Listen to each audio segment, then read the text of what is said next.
सो बेटा आज का हमारा टॉपिक है चैप्टर नंबर 5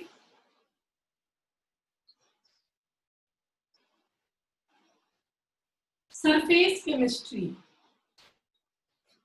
सरफेस केमिस्ट्री एक बार इस पूरे का हम रिवीजन कर लेते हैं। देखिए ध्यान से। तो सरफेस केमिस्ट्री क्या होता है? It deals with the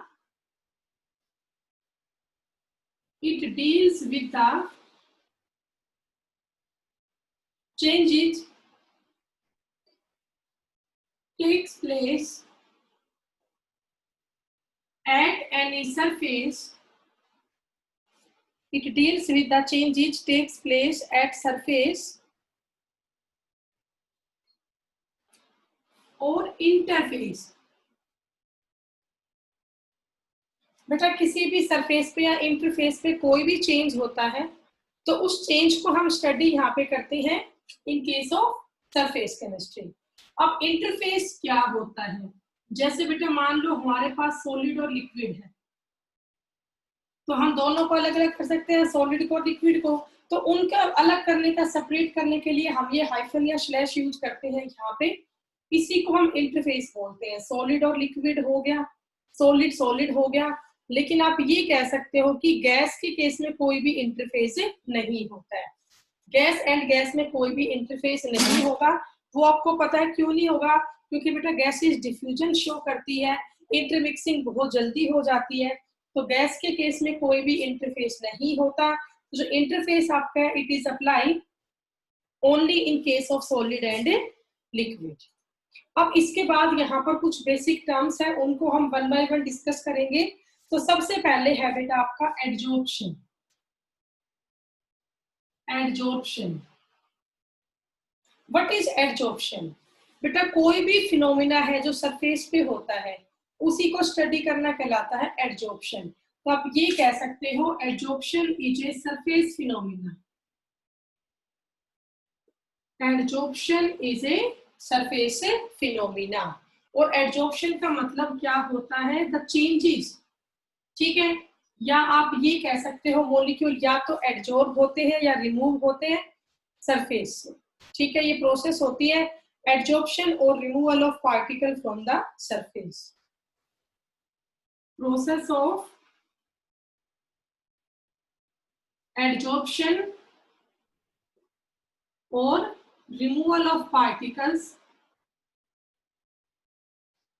from the surface, ठीक है। ये बेटा एडजॉर्प्शन होता है, सरफेस का फिनोमिना है। इसका मतलब है यहाँ पे ज्यादा कंसेंट्रेशन सरफेस पे होती है। यहाँ पर ज्यादा कंसेंट्रेशन बेटा सरफेस के ऊपर होती है, ठीक है। फॉर एग्जाम्पल देखिए, मान लीजिए मेरे पास ये एक प्लेटिनम मेटल का सरफेस। मान लीजिए हमारे पास ये एक प्लेटिनम मेटल का सरफेस है और मैंने इस पे हाई प्रेशर से हाइड्रोजन गैस एडजॉर्ब करवा दी। हमने यहाँ प्रेशर हाई करके इसके सरफेस पे हाइड्रोजन गैस एडजॉर्ब करवा दी। तो सरफेस पे किसकी कंसंट्रेशन बढ़ गई?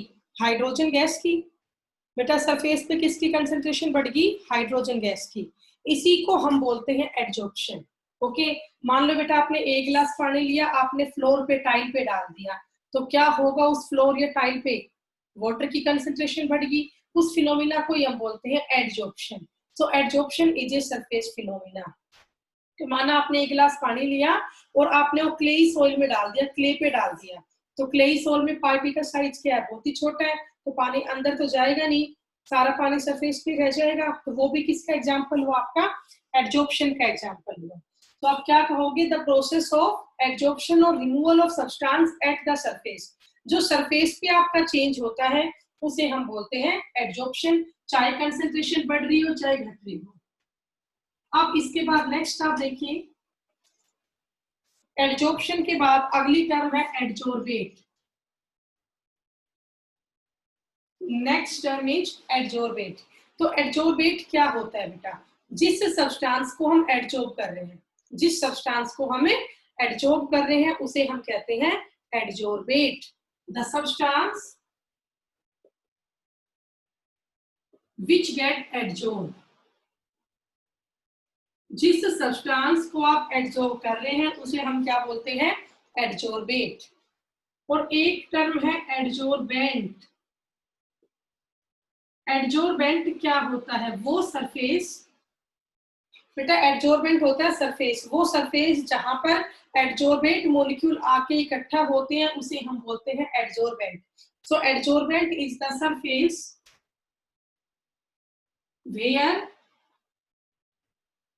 adsorbate molecules, where adsorbate molecules get adsorbed। बेटा वो सरफेस जहां पर एड्सॉर्बेट मॉलिक्यूल आके इकट्ठे होते हैं उसे हम बोलते हैं एड्सॉर्बेंट। अब जो एड्सॉर्बेंट है मोस्टली सॉलिड सरफेस होता है, सरफेस मोस्टली कैसा होता है, सॉलिड सरफेस होता है, ठीक है। अब इनके एग्जांपल्स तो आप बेटा कर ही लेंगे, अभी हमने एग्जांपल किया था ना, hydrogen gas at platinum surface, hydrogen gas at A platinum surface. तो हाइड्रोजन गैस बेटा एड्सॉर्ब हो रही है किस पर बताइए, प्लेटिनम के सरफेस के ऊपर। तो हाइड्रोजन गैस तो यहाँ पे क्या बना, एड्सॉर्बेट। बेटा हाइड्रोजन गैस तो यहाँ पे क्या बनी, एड्सॉर्बेट। और सरफेस यहाँ प्लेटिनम का है तो ये आपका क्या बना, एड्सॉर्बेंट। ये आपका बड़ा बेटा एड्सॉर्बेंट, ठीक है। तो ये दो टर्म यहाँ पे आपकी हो चुकी है, एड्सॉर्बेट क्या होता है और एड्सॉर्बेंट क्या होता है। अब इसके बाद देखिए आगे नेक्स्ट टर्म है हमारी एब्जॉर्प्शन। क्या होता है बेटा, अभी मैंने आपको पढ़ाया था एब्जॉर्प्शन, अब मैं यहाँ पे डिस्कस कर रही हूँ एब्जॉर्प्शन क्या होता है। तो एब्जॉर्प्शन का मतलब है कि जो कंसंट्रेशन है एड्सॉर्बेट मॉलिक्यूल की वो बल्क में ज्यादा है as compared to surface. Absorption में क्या था, कंसंट्रेशन सरफेस पे ज्यादा थी, बट एब्जॉर्प्शन के केस में क्या है, जो कंसंट्रेशन है एड्सॉर्बेट मॉलिक्यूल की वो कहीं ना कहीं सरफेस पे कम है और बल्क में ज्यादा है। मतलब ये कह सकते हो कि पार्टिकल सरफेस से होते हुए अंदर तक चले गए, बल्क में ज्यादा चले गए। फॉर एग्जाम्पल मान लो आपने वाटर लिया और आपने वाटर को सैंडी सोइल में डाल दिया, ठीक है, तो सारा पानी क्या होगा, सरफेस से होता हुआ अंदर तक चला जाएगा। तो जिस केस में कंसंट्रेशन एड्सॉर्बेट मॉलिक्यूल की बल्क में बढ़ जाती है एज कंपेयर टू सरफेस, उसी को हम बोलते हैं एब्जॉर्प्शन। तो आप क्या कहेंगे, जो एब्जॉर्प्शन है it is a bulk phenomena, absorption is a bulk phenomena, ठीक है। जो पार्टिकल्स है वो सरफेस से होते हुए कहाँ जाएंगे, बल्क में। भाई सरफेस से होके तो बल्क में जाएंगे, लेकिन बल्क में कंसंट्रेशन ज्यादा हो जाती है किसकी, एड्सॉर्बेट मॉलिक्यूल की, ठीक है। अब हम बेटा यहाँ दो एग्जांपल डिस्कस करते हैं। एक एग्जांपल हम करेंगे एड्सॉर्प्शन का और एक एग्जांपल हम यहाँ पे डिस्कस करेंगे एब्जॉर्प्शन का। ये चैप्टर बेटा बिल्कुल इजी चैप्टर है पूरा। एक एग्जांपल करते हैं एब्जॉर्प्शन का और एक करेंगे एब्जॉर्प्शन का। तो आप एब्जॉर्प्शन का एग्जांपल देखिए, जैसे बेटा हमने सिलिका जेल लिया, silica gel in water, silica gel in water. आप सबने बेटा सिलिका जेल देखा होगा, हम कोई भी नया सामान लेके आते हैं तो उस डब्बे में एक पाउच पड़े रहते दो तीन, और उन पाउच पे लिखा होता है keep away from childrens, do not eat. हर नए सामान में दो तीन पाउच पड़े रहते हैं, उन पाउच पे आप देखना कभी भी क्या लिखा रहता है, सिलिका जेल लिखा हुआ होता है, ठीक है। तो वो पाउच उनमें क्यों डालते हैं, ताकि जो भी आपका नया सामान है जो डब्बे में बंद है तो डब्बे के अंदर मॉइस्चर ना बने, सामान में स्मेल ना आए, सामान खराब ना हो, इसीलिए हम उसमें क्या डाल देते हैं, सिलिका जेल। क्योंकि सिलिका जेल का काम क्या है कि जितना भी मॉइस्चर होगा, जितने भी वाटर के मॉलिक्यूल्स होंगे, उन सबको अपने सरफेस पे एब्जॉर्ब कर लेगा, उन सबको अपने सरफेस पे एब्जॉर्ब कर लेता है, ठीक है। तो बेटा अगर हम बात करते हैं ना सिलिका जेल की, मान लिया बेटा ये आपका सिलिका जेल है, तो सिलिका जेल में क्या है, जो वाटर है ना ये वाटर को अंदर एब्जॉर्ब नहीं करेगा, वैसे सिलिका जेल के आउटर सरफेस पर किसके मॉलिक्यूल्स आके लग जाएंगे, वाटर के, ठीक है बेटा। आउटर सरफेस पर किसके मॉलिक्यूल आके लगे, वाटर के मॉलिक्यूल आके लगे। ओके, तो यहाँ कंसेंट्रेशन कहाँ बढ़ी वाटर मॉलिक्यूल की? सरफेस पे बढ़ी, अंदर थोड़ी ना है पानी के मॉलिक्यूल, सरफेस पे ही वाटर की कंसेंट्रेशन बढ़ गई है। तो ये किसका एग्जाम्पल हुआ? आपका एब्जॉर्प्शन का एग्जाम्पल हुआ, सिलिका जेल इन वाटर। और अगर हम बात करते हैं एब्जॉर्प्शन के एग्जाम्पल की, तो एब्जॉर्प्शन में आया anhydrous, anhydrous CaCl2 in water. बेटा आपके पास एनहाइड्रस कैल्शियम क्लोराइड है, ठीक है। अब अगर कैल्शियम क्लोराइड एनहाइड्रस है तो ये ड्राई है, इसमें मॉइस्चर बिल्कुल भी नहीं है। तो अगर आप इसको पानी में रखोगे तो ये तो क्या एब्जॉर्ब करेगा? मॉइस्चर, ठीक है। तो मान लिया बेटा ये हमने लिया था एनहाइड्रस CaCl2, ओके। और जब इसको हमने पानी में रखा तो हमने क्या देखा? वाटर मॉलिक्यूल सरफेस पे तो है ही है, सरफेस के साथ साथ अंदर बल्क में ज्यादा आगे, और इसका साइज पहले से बड़ा हो गया क्योंकि इसके अंदर क्या चला गया? मॉइस्चर चला गया। तो इस बार मॉलिक्यूल सरफेस से होते हुए अंदर बल्क तक आपके आ चुके हैं। तो ये किसका एग्जाम्पल हुआ? एब्जॉर्प्शन का एग्जाम्पल हुआ। तो ये दोनों आपके बेस्ट एग्जाम्पल है, एब्जॉर्प्शन की और एब्जॉर्प्शन की। एग्जाम्पल तो बेटा और भी है, चारकोल है, मानो एक्टिवेटेड चारकोल।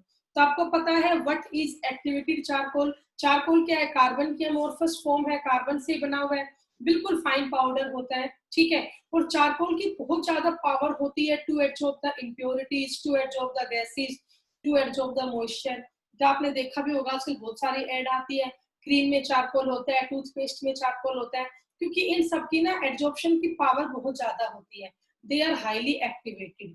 तो आपका चारकोल जो है वो गैस को एब्जॉर्ब करे, लिक्विड को एब्जॉर्ब करे, वो भी किसका एग्जाम्पल होगा? एब्जॉर्प्शन का एग्जाम्पल होगा। जो मास्क बनते हैं उनमें भी चारकोल होते हैं, जो बेटा एयर फिल्टर वाला मास्क होता है ना जो यूज हो रहा है आजकल, उसमें भी चारकोल की कोटिंग रहती है, ताकि जो भी एयर में इम्प्योरिटी हो वो चारकोल के सरफेस पे ही रह जाए, और जो अंदर हम एयर इनहेल करें वो डस्ट फ्री हो, इम्प्योरिटीज फ्री हो, ठीक है। तो भाई ये सब के एग्जाम्पल हुए एब्जॉर्प्शन और एब्जॉर्प्शन की। अब इसके बाद देखिए आगे नेक्स्ट टर्म है हमारी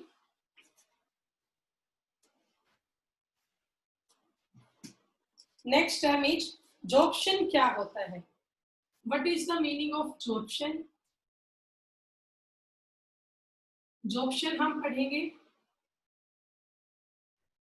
positive adsorption and negative adsorption. So there are the three terms: sorption, positive adsorption and negative adsorption, ठीक है। देखिए बेटा ध्यान से, जॉर्प्शन क्या होता है? बेटा जॉर्प्शन के केस में दोनों फिनोमिना एक साथ होते हैं, एडजॉर्प्शन का भी और एब्जॉर्प्शन का भी। जॉर्प्शन में क्या होता है? Where phenomena of both, where phenomena of both adsorption and absorption, where phenomena of both adsorption भी and absorption भी takes place simultaneously।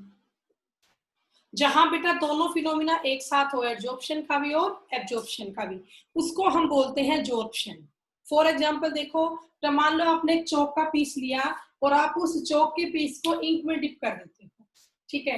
तो मान ली हमने एक चौक का पीस लिया और हमने उसको ब्लू कलर की इंक में डिप कर दिया, तो आप बताएं आप वहां पे क्या ऑब्जर्व करेंगे?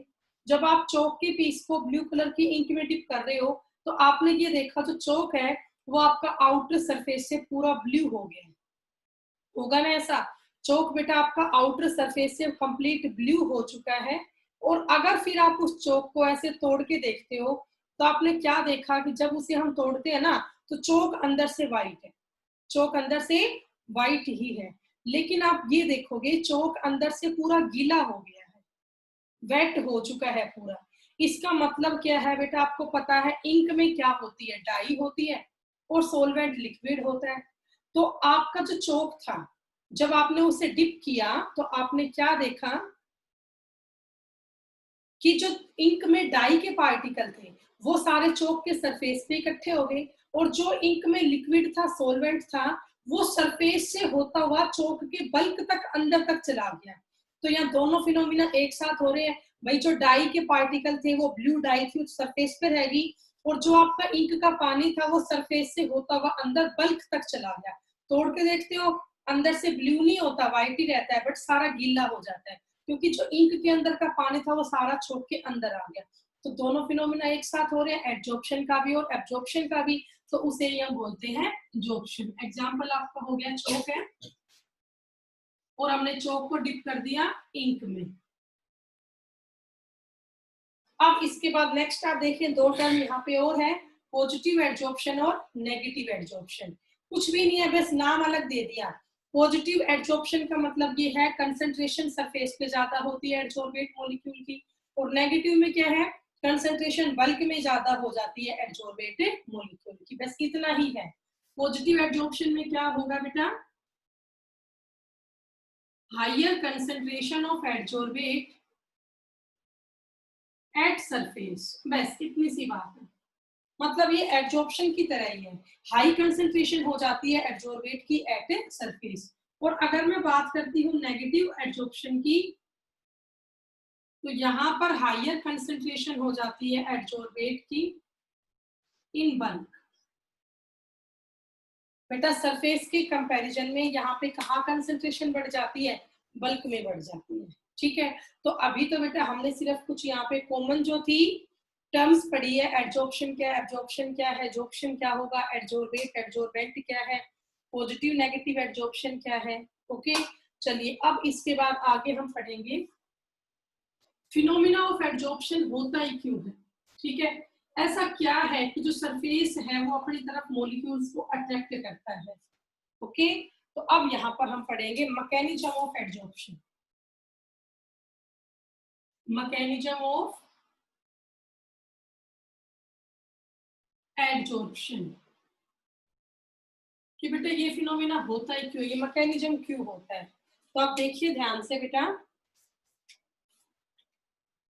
ये हमने कोई भी एक कंटेनर लिया। ओके, इस कंटेनर में हमने कोई भी सॉल्वेंट भर दिया। बेटा यहां तक मैंने इस कंटेनर में कोई भी सॉल्वेंट भर दिया। अब आपको पता है जो इसका आउटर मोस्ट पार्ट है वो इसका सरफेस है, तो ये इसका सरफेस है और ये इसका बल्क है। ये बल्क में मान लिया वाटर के मॉलिक्यूल है, ये सॉल्वेंट आपका वाटर, यहाँ पे सॉल्वेंट आपका क्या है, वाटर है, कंटेनर में डाल लिया। अब ये आपका बल्क का मॉलिक्यूल है, ठीक है, it is the bulk molecule. अब आप बेटा देख पा रहे हो इस बल्क मॉलिक्यूल के आसपास और बहुत सारे वाटर के मॉलिक्यूल होंगे, तो ये इसके आसपास बेटा बहुत सारे वाटर के मॉलिक्यूल है। ठीक है, होंगे ऐसे वाटर के मॉलिक्यूल्स, और ये सारे वाटर मॉलिक्यूल आपस में क्या शो करेंगे, फोर्स ऑफ अट्रैक्शन। ये सभी आपस में क्या शो करेंगे, फोर्स ऑफ अट्रैक्शन। तो जो ये आपका सेंटर वाला वाटर का मॉलिक्यूल है ये equal force of attraction show कर रहा है हर साइड से। इसको बेटा हर साइड से क्या फील हो रही है, फोर्स ऑफ अट्रैक्शन। ये आपको समझ में आ रहा है। तो ये आपका बल्क का मॉलिक्यूल है, इसके तो बेटा चारों साइड ही और मॉलिक्यूल प्रेजेंट है वाटर के, तो इसका फोर्स तो कैसा है, बैलेंस्ड। तो बल्क मॉलिक्यूल का फोर्स आपका कैसा होगा, बैलेंस्ड फोर्स होगा। ठीक है, अब हम यहाँ पे आते हैं सरफेस पे, और सरफेस मॉलिक्यूल की कंडीशन को हम यहाँ डिस्कस करते हैं। तो बेटा ये मान लिया मेरा एक सरफेस का मॉलिक्यूल है, it is a surface molecule. अब इसके भी आसपास में और बहुत सारे मॉलिक्यूल्स होंगे, तो मैंने इसके आसपास और मॉलिक्यूल्स बना लिए। ठीक है बेटा, ऐसे कुछ कंडीशन हुई, तो आप देख पा रहे हो जो ये सरफेस का मॉलिक्यूल है ये यहाँ इससे भी अट्रैक्ट हो रहे हैं, यहाँ भी हो रहे हैं, यहाँ भी हो रहे हैं। ठीक है, अब ये तो सरफेस पे ही आ गया ना, तो इसके ऊपर तो कोई मॉलिक्यूल है नहीं, तो जो ये सरफेस का मॉलिक्यूल है क्या इसका फोर्स बैलेंस्ड है, नहीं, सरफेस मॉलिक्यूल का फोर्स बैलेंस नहीं है। इसे अट्रैक्शन फील हो रही है सिर्फ कहां से, नीचे की साइड से, ठीक है। तो जो ये सरफेस का मॉलिक्यूल है, जब इसका फोर्स ही बैलेंस नहीं है तो क्या ये खुद को स्टेबल फील करेगा? क्या ये खुद को स्टेबल फील करेगा? नहीं करेगा, क्योंकि अगर फोर्स ही बैलेंस नहीं है तो ये तो अनस्टेबल है। अब ये बताओ ये स्टेबल कब हो? तो ये स्टेबल उस कंडीशन में होगा जब इसको ऊपर से भी मॉलिक्यूल अट्रैक्ट करे। तो ये जो सरफेस के मॉलिक्यूल है ना, ये चाहते हैं कि हमारा फोर्स बैलेंस हो, इसीलिए ये अपनी तरफ मॉलिक्यूल्स को अट्रैक्ट करते हैं ताकि हमारा फोर्स भी बैलेंस हो जाए। और यही वजह है कि यहाँ पर फिनोमिना होता है एडजॉर्प्शन का। तो बेटा आपको समझ में आ गया होगा मैकेनिज्म क्या है एडजॉर्प्शन का, या क्यों ये फिनोमिना होता है। तो आप ये कह सकते हो जो सरफेस के मॉलिक्यूल्स होते हैं ये फोर्स ऑफ अट्रैक्शन शो करते हैं।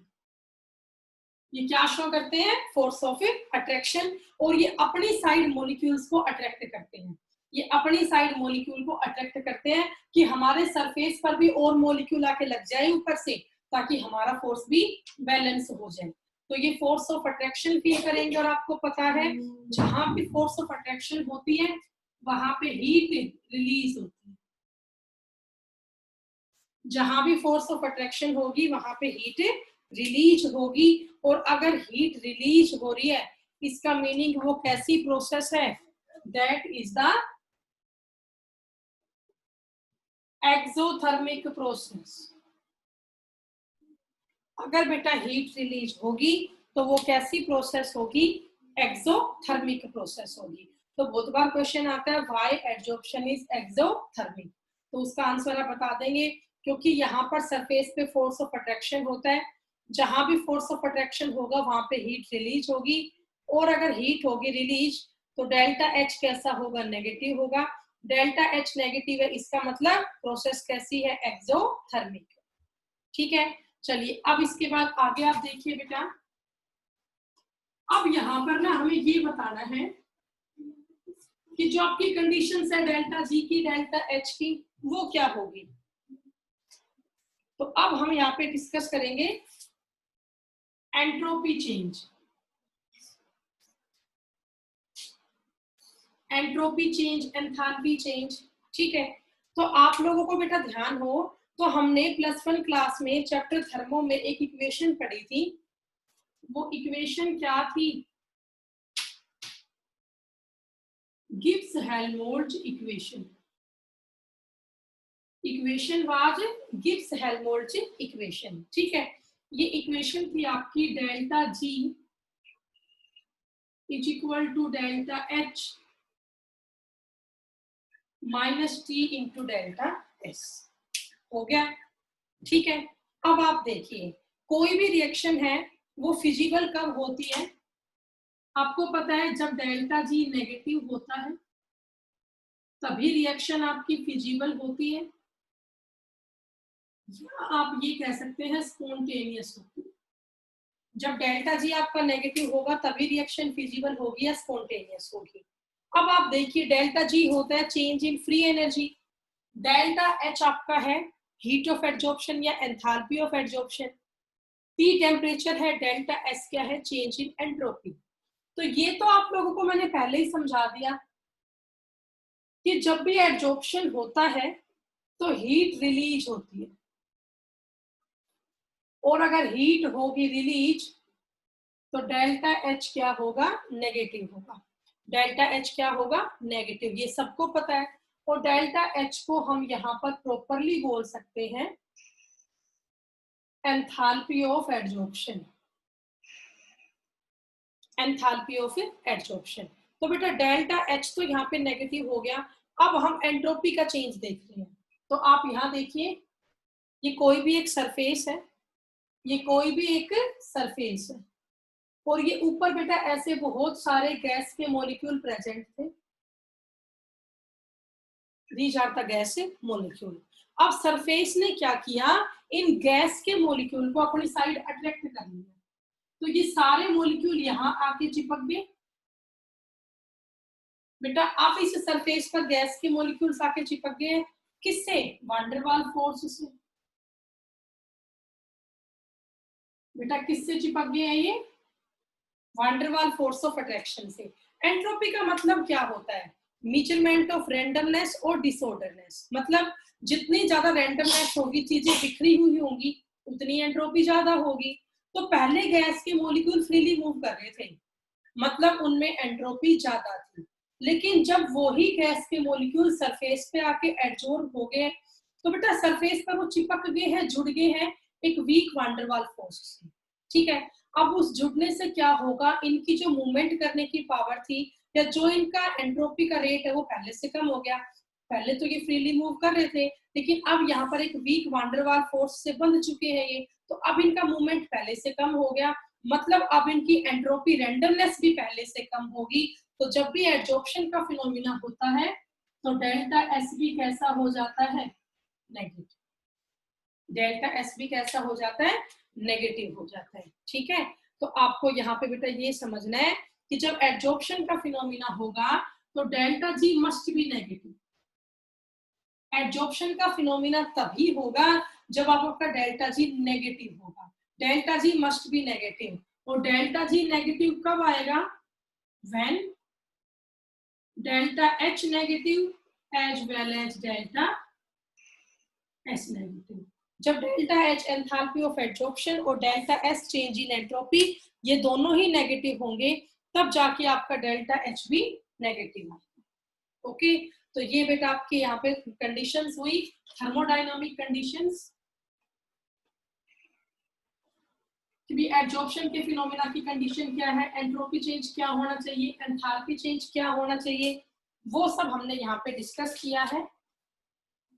अब इसके बाद बेटा हम यहाँ पे करेंगे factors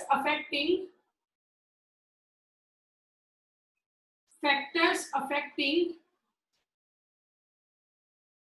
adsorption of gas.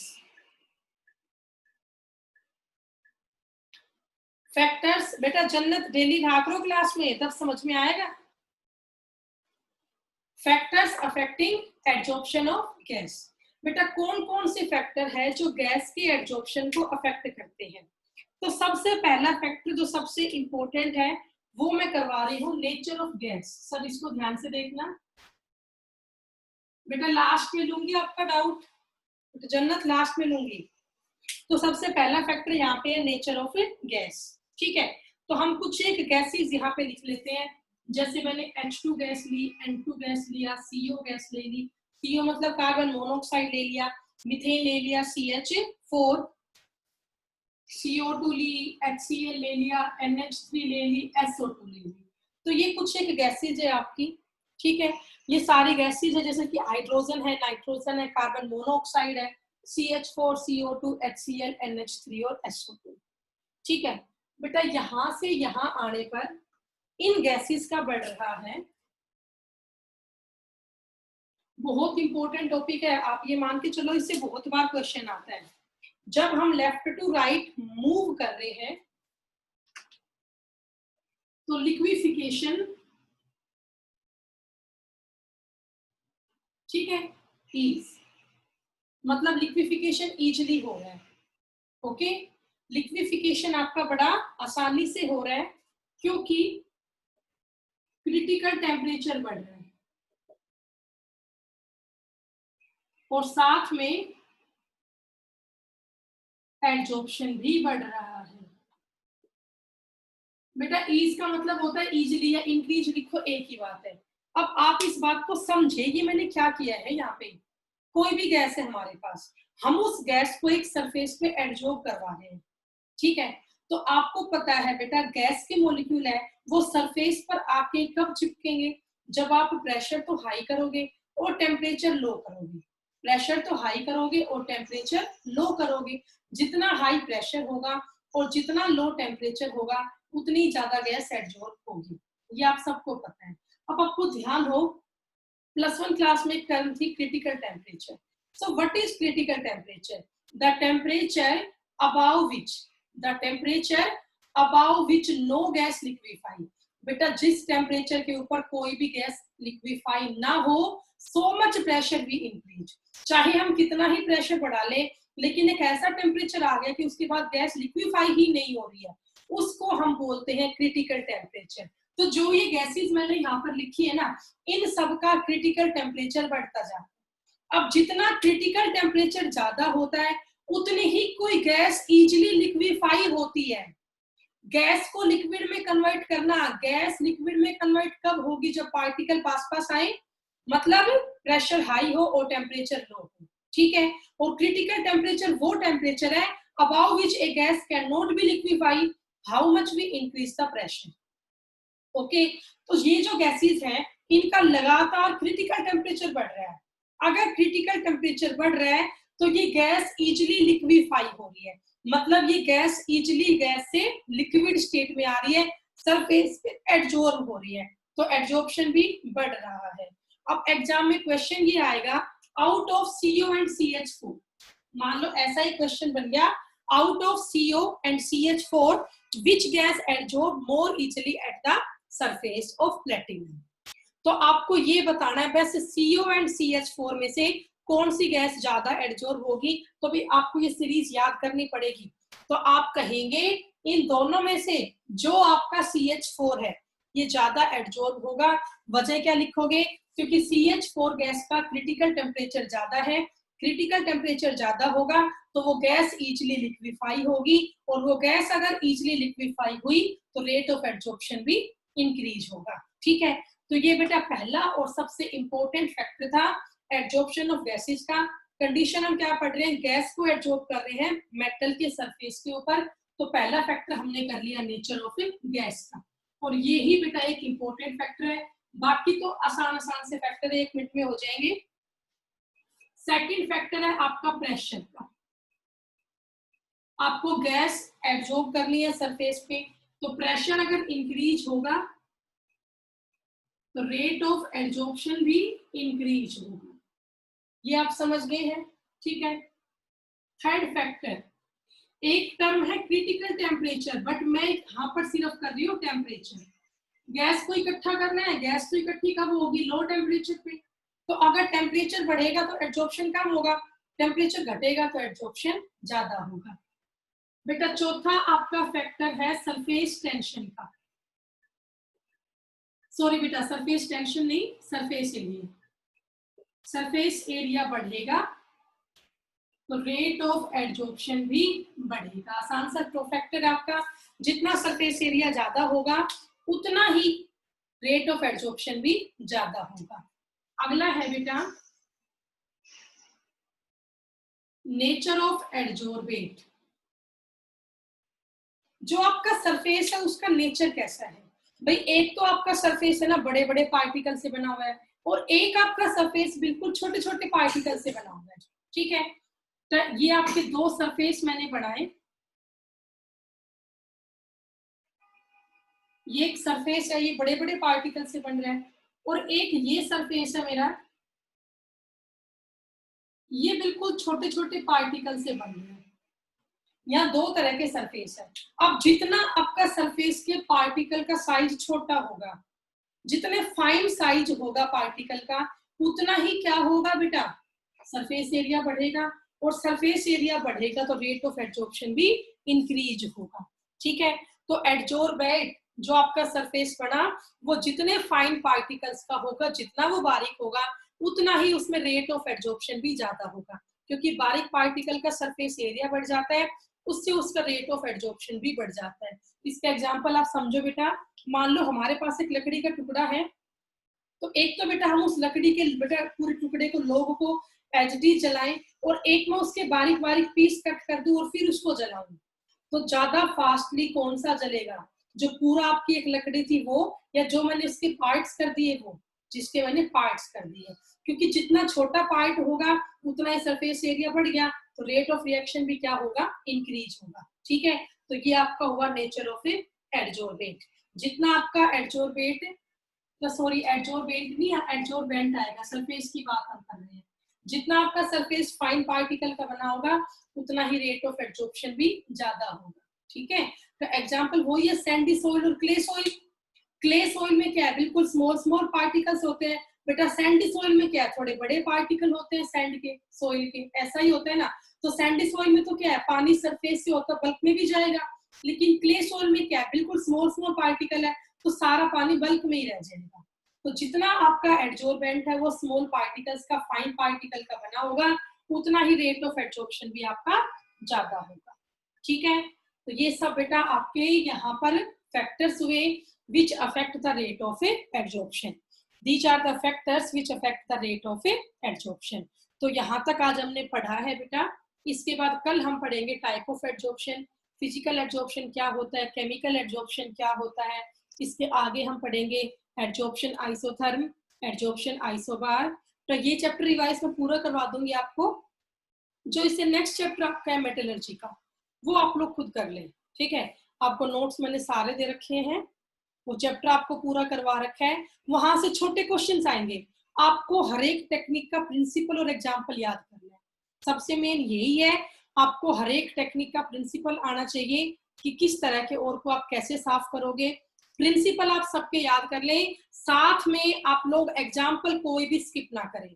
Chapter 5 surface और चैप्टर 6 मेटलर्जी, इनसे छोटे क्वेश्चंस बनते हैं बेटा, हमेशा स्मॉल क्वेश्चन बने 1 मार्क्स के और वही बनेंगे। ठीक है, तो चैप्टर 5 पूरा यहाँ रिवाइज हो जाएगा और चैप्टर 6 अपने आप रिवाइज करें, सभी के प्रिंसिपल और सभी के एग्जाम्पल्स आप लोग डिस्कस करें। नोट्स आप लोगों ने शायद बना रखे होंगे। ओके बेटा, अब किसी बच्चे का कोई डाउट है तो पूछ लेती हूँ। जन्नत, जन्नत बेटा खुद को अनम्यूट करो, बोलो क्या कह रहे थे।